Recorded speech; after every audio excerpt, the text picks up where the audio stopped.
নং ইয়াকুবপুর ইউনিয়নের সূর্য সন্তান মরহুম হামিদুল হক সাহেব, আব্দুল্লাহ মিলন সাহেব সহ এই এলাকার স্বনামধন্য ব্যক্তিত্ব সাদেক চেয়ারম্যান সহ। আসসালামু আলাইকুম রহমতুল্লাহি ওয়া বারাকাতুহু। প্রিয় দর্শক, আমি এখন এই মুহূর্তে আছি 5 নং ইয়াকুবপুর ইউনিয়ন 7 নং এনায়েতপুর এতিমখানা বাজারের পাশে। তো এখন আমার সামনে আছে আমাদের বরিয়ার সমাজসেবক মোহাম্মদ মাওলানা মিজানুর রহমান হুজুর এবং আমাদের প্রাণপ্রিয় সমাজসেবক জাকির ভাই। তো দেখি তাদের কাছে চলে যাইব। এখন আপনারা আমার সঙ্গে থাকুন, যে যেখান থেকে দেখতেছেন আমার এই ভিডিওটি শেয়ার করবেন। কি আপনারা 7 নং ওয়ার্ডে এবং এনায়েতপুর গ্রামে আসলেন, তো কি জন্য আসলেন যদি বলেন ভালো হতো। ধন্যবাদ। আমি বিশেষ করে এখানে দাঁড়িয়ে আছে আমাদের আনোয়ার, জাকির, এরপরে হচ্ছে আমাদের একজন দফাদার ভাই, এরপর আমাদের আরেক ভাই সহ আছেন। আমি এখন দাঁড়িয়ে আছি 5 নং ইয়াকুবপুর ইউনিয়নের অন্যতম একটি সেরা গ্রাম এনায়েতপুর গ্রামের মরহুম আব্দুল্লাহ মিলন সাহেব সুপ্রতিষ্ঠিত মসজিদের সামনে। তো আমি আজকে এখানে আসার মূল কারণ হচ্ছে বিশেষ করে এখান দিয়ে একটা ছেলে আছে কামরুল নামের, সে মেবি আবুধাবিতে থাকে।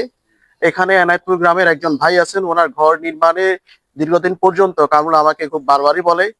তো আমি চিন্তা করলাম যে সালাতুল আসরটা আজকে এখানে আদায় করব, পাশাপাশি হচ্ছে সেখানে আজকে আমি আমার পক্ষ থেকে আমার ব্যবস্থাপনায় 15,000 টাকা আমি দিয়ে দেব, বিশেষ করে আমাদের দফাদার এবং আনোয়ারের কাছে, এরা তার কাছে পৌঁছিয়ে দিবে যাতে করে তার গৃহ নির্মাণ সমাধান হয়। আমি বিশেষ করে এখানে দাঁড়িয়ে মরহুম আব্দুল্লাহ মিলন সাহেবের মাগফিরাত কামনা করছি। ওনার আব্বা আম্মা সহ ওনারা বংশ পরম্পরা আমাদের আত্মীয়, বিশেষ করে ওনার নানাদের বাড়ি দারগা মিয়াজি বাড়ি, আমার নানাদের বাড়ি সহ সেখানে একটা বংশীয় রক্তীয় সম্পর্ক থাকার কারণে। আর পাশাপাশি হচ্ছে আজকে এখানে দাঁড়িয়ে 5 নং ইয়াকুবপুর ইউনিয়নের ইতিহাসে মরহুম সালাতুল্লাহ চেয়ারম্যান, মরহুম মুজিবুল হক মুজুমিয়া চেয়ারম্যান, শাহজাহান সাহেব, সাদেক সাহেব সহ মাস্টার তাজুল ইসলাম বিএবিএড সহ যে সমস্ত গোলামরা জনগণের প্রত্যক্ষপটে নির্বাচিত হয়েছেন তাদের মাগফিরাত কামনা করি।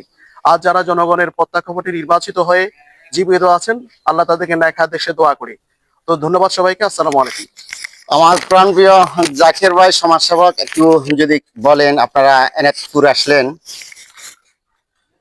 আসসালামু আলাইকুম। আসলে আমাকে মিজান ভাই দুপুরবেলা বলছে যাকে তোমার বিকেল 4টার দিকে একটু সময় হবে। ওইরকম ঠিক আছে ভাই, কোনো সমস্যা নেই। তো একটু আব্দুল্লাহ মিলন সাহেবের বাড়ি জায়গায় যাবো, একটু অনুদান আছে একটা ঘরের নির্মাণের জন্য, তাহলে একটু ভালো হয়। আমি ঠিক আছে ভাই, অসুবিধা নেই। যেহেতু নিজ এলাকাতে গৃহ নির্মাণে কাজে জড়িত আছি, হ্যাঁ, একটু সহযোগিতা যদি অন্য কোথাও করতে পারি তো আলহামদুলিল্লাহ।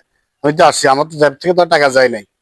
ভাই ভাই অনুরোধ করছে, ভাই সাথে আসছি, ঠিক আছে, ভালো লাগতেছে আলহামদুলিল্লাহ। ইনশাআল্লাহ সামনের দিকে চেষ্টা করবো ওইভাবে চলার জন্য আর কি। ধন্যবাদ আনোয়ার ভাই। আমাদের আপনারা জানেন, যেমন আমার ভিডিওর মাধ্যমে দেখেন, আপনিও ভিডিও দেখেন, আমি জানি এই যে আমাদের সমাজসেবক যেমন মিজানুর রহমান হুজুর এবং জাকির ভাই মোটামুটি আমাদের সমাজে অনেক কিছু বা করতেছে করে। তো এটা সম্বন্ধে একটু কিছু বলেন, আজকে এনায়েতপুরে আসলো। আমি তো আসলে বেশ কিছুদিন যে মিজান ভাই এবং জাকির ভাই এগুলা দেখতেছি ফেসবুক এবং ভিডিওতে, অনেক সামাজিক কাজগুলা করতেছে ওনারা। তো ওনাদের আরো এগুলা নিয়ে আরো যেন আরো সামনের দিকে আগে যেতে পারে, আশাবাদী এগুলার। ঠিক আছে, সবাইকে ধন্যবাদ, সালাম আলাইকুম। ধন্যবাদ। যে আমি এখন এই টাকাটা বিশেষ করে আমাদের আনোয়ার হোসেন এবং পাশাপাশি হচ্ছে এই যে আমাদের যিনি ইয়াকুবপুর ইউনিয়ন বড় অফিসের দফাদার সাহেব আছেন, ওনাদের কাছে দিয়ে দিচ্ছে জাকির সদর, যাতে করে এই যে পাশাপাশি হচ্ছে আমি আবারও বলি 5 নং ইয়াকুবপুর ইউনিয়নের সূর্য সন্তান মরহুম হামিদুল হক সাহেব, আব্দুল্লাহ মিলন সাহেব সহ এই এলাকার স্বনামধন্য ব্যক্তিত্ব সাদেক চেয়ারম্যান সহ যারাই অতীত থেকে মানুষের কল্যাণে কাজ করেছেন, আমরা তাদের মাগফিরাত কামনা করি। আর পাশাপাশি একটা ইসাকে এতিমখানা আছে, যিনি এটা তৈরি করলেন, প্রতিষ্ঠা করলেন মরহুম মকবুল ইসাক সাহেব রাহমুল্লাহর যে সমস্ত বংশধারা বিভিন্ন জায়গায় সাহিত্য আছে, এবং আরো যারা এখানে বিভিন্নভাবে সামাজিকভাবে কাজকর্ম করছেন, আল্লাহ সকলের সামাজিক কাজগুলি কবুল করুন। আসসালামু আলাইকুম।